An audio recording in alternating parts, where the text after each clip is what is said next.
I still remember the day he came into my life, my little boy, my sunshine. When the nurse placed him in my arms, he was so tiny, so warm, so fragile. His fingers curled around mine, like he was holding on to my soul. I cried that day, not out of pain, but out of love. So great, it almost scared me. I named him Ayan, because it meant gift from God. And truly, that's what he was. My only child, my reason to breathe. Life was not easy.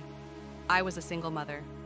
His father left us before Ayan was even born.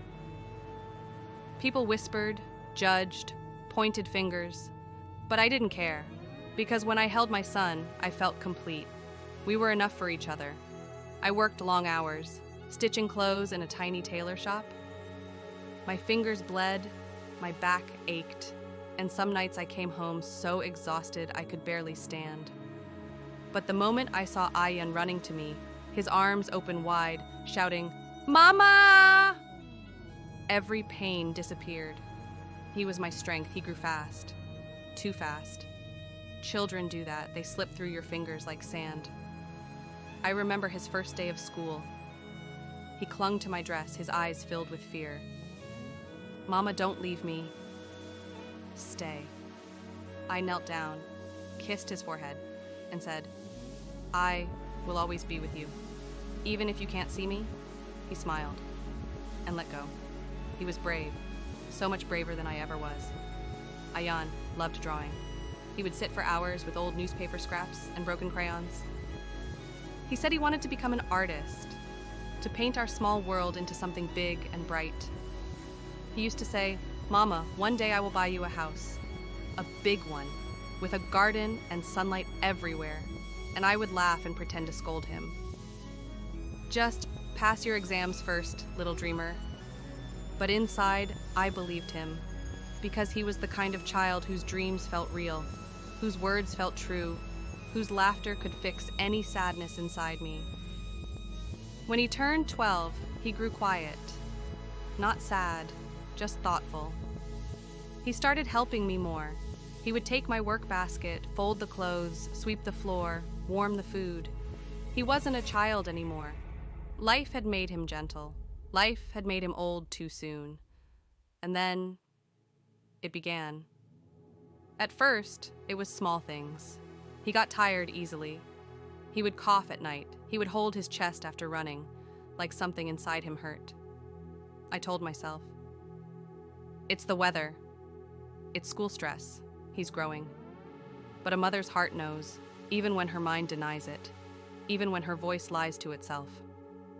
One day I found him sitting outside, bent over, gasping for breath, his face pale, his fingertips cold. I rushed to him, holding him, calling his name. "Ayan, Ayan, look at me, breathe, my son." Slowly, "I'm here." His lips trembled. "Mama, something is wrong." We went to the hospital. I held his hand the entire time, praying silently. They took him for tests. We waited. Hours. Days. Time blurred into something heavy. Then the doctor called me alone. His face had the same look people have when they're about to break your world. He said Ayan had a heart condition, a rare one, the kind that steals breath, the kind that grows silently, the kind that does not care about dreams.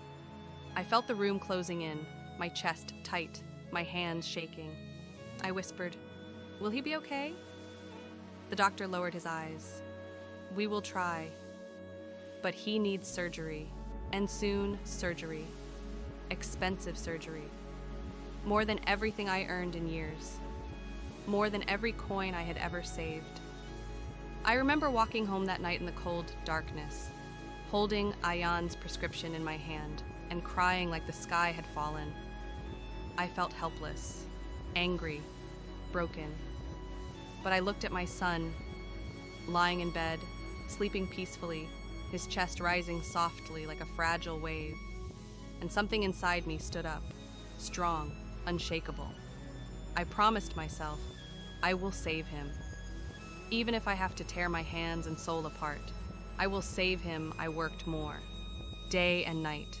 I took extra sewing orders. I washed dishes in a restaurant at night. I slept 2 hours a day. Some days, none. My vision blurred. My hands trembled from exhaustion. But every morning, when Ayan smiled and said, "Good morning, Mama," I found the strength to breathe again. Months passed, slow, painful. The world turned into money, medicine, hospital corridors, and silent prayers. One evening, Ayan came to me. His hands were cold. His eyes looked older than his age. He said, "Mama, you're tired." I smiled, or tried to. No, my son. I am strong." He shook his head. He took my face in his small hands. "Mama, even strong people break when they carry everything alone." I froze, because my little boy was comforting me, when I should have been the one comforting him. He leaned his forehead against mine, softly, gently, the way he did when he was small. And he said words I will never forget. "Mama, if I don't make it, promise you'll still live. Promise you'll laugh again." I slapped my hand over his mouth, tears burning in my eyes. "Don't say that! Don't ever say that. I will not lose you. I will not."